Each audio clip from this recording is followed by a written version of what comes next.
Davina adalah seorang wanita muda berusia 27 tahun, tinggal di sebuah desa kecil di Solo, Jawa Tengah.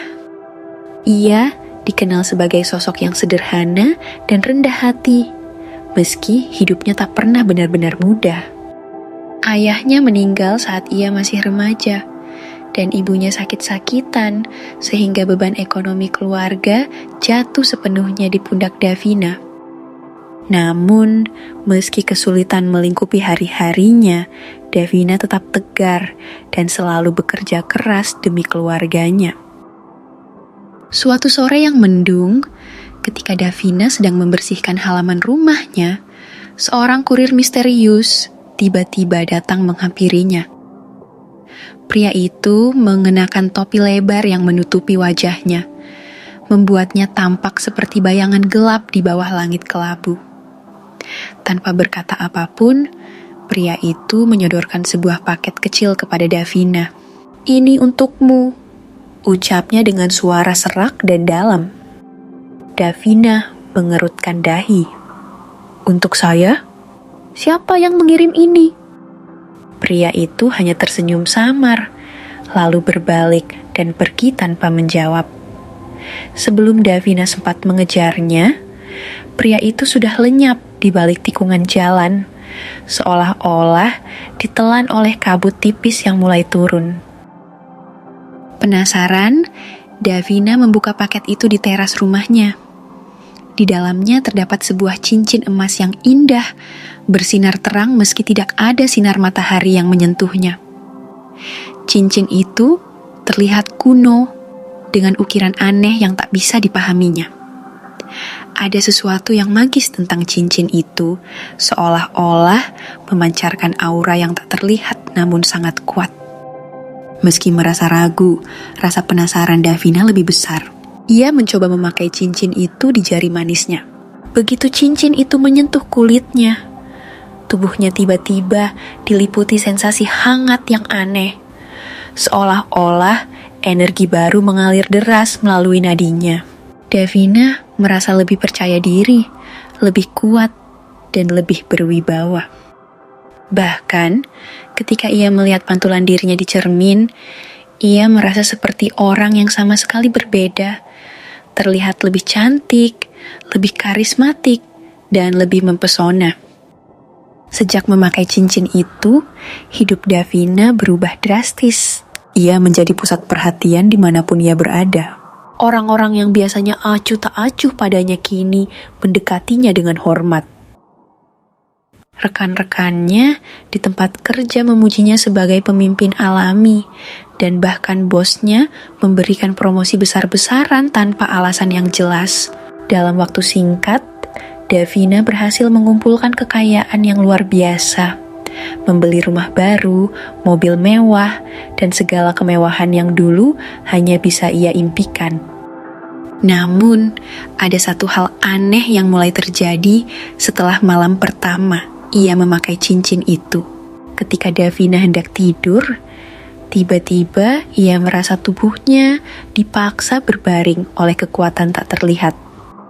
Matanya terasa berat, dan meski ia berusaha melawan, ia tak bisa bergerak sama sekali. Lalu, di tengah kegelapan kamar, ia melihat sosok laki-laki tua misterius duduk di tepi tempat tidurnya. Wajahnya keriput, matanya tajam seperti mata burung Raja Wali, dan suaranya berat seperti guntur. "Kamu telah menerima hadiahku," kata pria itu dengan nada dingin. "Dan sebagai imbalannya, kamu harus menemaniku setiap malam." Davina ingin berteriak, tapi suaranya tak keluar. Sosok itu mendekat, dan tanpa ampun, ia memaksa Davina untuk tidur dengannya. Malam itu adalah malam terpanjang dalam hidup Davina. Rasa takut, marah, dan putus asa menghantui pikirannya, namun ia tak bisa melawan kekuatan gaib yang menguasai tubuhnya. Setiap malam, pria tua itu datang tanpa gagal. Ia selalu mengingatkan Davina bahwa cincin itu bukan hadiah gratis, melainkan kontrak yang harus dibayar dengan harga mahal. Meski begitu, Davina tak bisa melepaskan cincin itu. Ia merasai kekuatan dan keberuntungannya hilang jika ia tak memakainya. Kehidupannya yang gemerlap dan karir yang cemerlang membuatnya semakin tergoda untuk tetap memakai cincin itu, meskipun harus membayar harga mahal setiap malam. Setelah menjadi kepala desa wanita pertama di desanya, Davina semakin dikenal sebagai pemimpin visioner yang membawa perubahan besar bagi masyarakat. Proyek-proyek infrastruktur yang ia gagas berhasil meningkatkan kesejahteraan warga. Sementara program-program pemberdayaan perempuan membuatnya dihormati oleh banyak orang. Namun, di balik senyum karismatik dan aura keberhasilannya, ada rahasia gelap yang terus menghantui setiap langkahnya. Setiap malam, pria tua misterius itu datang tanpa gagal. Ia tak pernah berbicara banyak, hanya mengingatkan Davina bahwa cincin itu adalah kontrak abadi yang tak bisa dibatalkan. Meski begitu, Davina mencoba meyakinkan dirinya sendiri bahwa pengorbanan ini sepadan dengan semua kesuksesan yang telah ia raih. Ia membenamkan diri dalam pekerjaan, berusaha melupakan mimpi-mimpi buruk yang terus menghantuinya. Namun, semakin tinggi jabatannya, semakin besar tekanan yang harus ia hadapi. Ketika ia maju sebagai calon bupati, tantangan demi tantangan mulai muncul. Lawan politiknya menggunakan segala cara untuk menjatuhkannya, menyebarkan isu-isu negatif tentang gaya hidupnya yang dianggap terlalu glamor untuk seorang pemimpin desa. Ada juga rumor aneh yang beredar di kalangan masyarakat.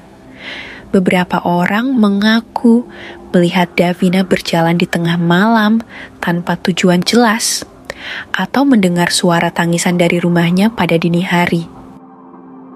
Davina mencoba menepis semua rumor itu dengan tampil lebih kuat dan percaya diri di depan publik. Namun, di balik layar, ia mulai merasakan sesuatu yang aneh terjadi pada tubuhnya. Wajahnya yang biasanya cerah dan bersinar mulai terlihat pucat, matanya tampak lelah meski ia tidur cukup lama atau setidaknya. Itulah yang ia pikirkan. Pada kenyataannya, tidurnya tak pernah benar-benar nyenyak, karena sosok pria tua itu selalu hadir, menghisap energinya hingga habis. Meski demikian, Davina berhasil memenangkan pemilihan bupati dengan margin yang sangat besar. Kemenangannya disambut gegap gempita oleh pendukungnya, dan namanya semakin dikenal luas. Namun, di hari-hari pertama menjabat sebagai bupati, Davina mulai merasakan dampak buruk dari cincin itu. Tubuhnya terasa semakin lemah, nafasnya sering terengah-engah meski hanya melakukan aktivitas ringan, dan kulitnya mulai terlihat kusam. Bahkan, ada beberapa orang yang mulai curiga bahwa ada sesuatu yang tidak beres dengan dirinya. Saat memasuki masa jabatan keduanya sebagai bupati, Davina mulai merasa bahwa kekuatan cincin itu tak lagi sepenuhnya bekerja untuknya. Ia masih memiliki daya tarik dan kemampuan persuasi yang luar biasa. Namun, semakin sulit baginya untuk fokus pada pekerjaan. Malam-malamnya semakin panjang dan menyakitkan. Pria tua itu kini tak hanya memaksa tidur dengannya, tapi juga mulai berbicara dengan nada marah dan mengancam. "Aku memberimu segalanya," bisik pria tua itu suatu malam dengan suara bergetar. "Tapi kamu mulai ragu padaku. Apakah kamu pikir kamu bisa melepaskan diri dari kontrak ini?" Davina gemetar ketakutan. Ia mencoba melepas cincin itu di pagi hari, tapi cincin itu seperti menempel erat di jarinya, tak bisa dilepaskan. Setiap kali ia mencoba melepasnya, tubuhnya diliputi rasa sakit yang luar biasa, seolah-olah ada kekuatan gaib yang menolak keputusannya. Ketika ia mencalonkan diri sebagai anggota DPR RI, segalanya berubah drastis. Kampanye yang awalnya berjalan lancar mulai mengalami hambatan-hambatan aneh. Banyak pendukungnya tiba-tiba mengundurkan diri tanpa alasan jelas. Beberapa tim suksesnya mengalami kecelakaan misterius. Bahkan ada yang meninggal dunia. Isu-isu negatif tentang dirinya semakin liar, termasuk tuduhan bahwa ia mempraktikkan ilmu hitam untuk mendapatkan kekuasaannya. Davina mulai merasa bahwa kekuatan cincin itu tak lagi membantunya, melainkan menghancurkannya. Dalam satu rapat penting, ia tiba-tiba pingsan tanpa sebab yang jelas. Dokter yang memeriksanya mengatakan bahwa kondisi fisiknya sangat buruk, meski ia tampak sehat di luar. Organ-organ tubuhnya seolah-olah menua dengan cepat, dan ada tanda-tanda keracunan yang tak bisa dijelaskan. Pada malam, sebelum pengumuman hasil pemilihan anggota DPR RI, Davina mengalami mimpi buruk yang paling menyeramkan.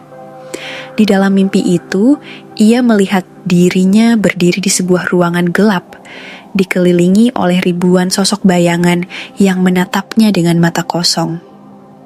Di tengah ruangan, pria tua itu duduk di atas singgasana emas, tersenyum dingin ke arahnya. "Kamu telah gagal," katanya dengan suara bergema.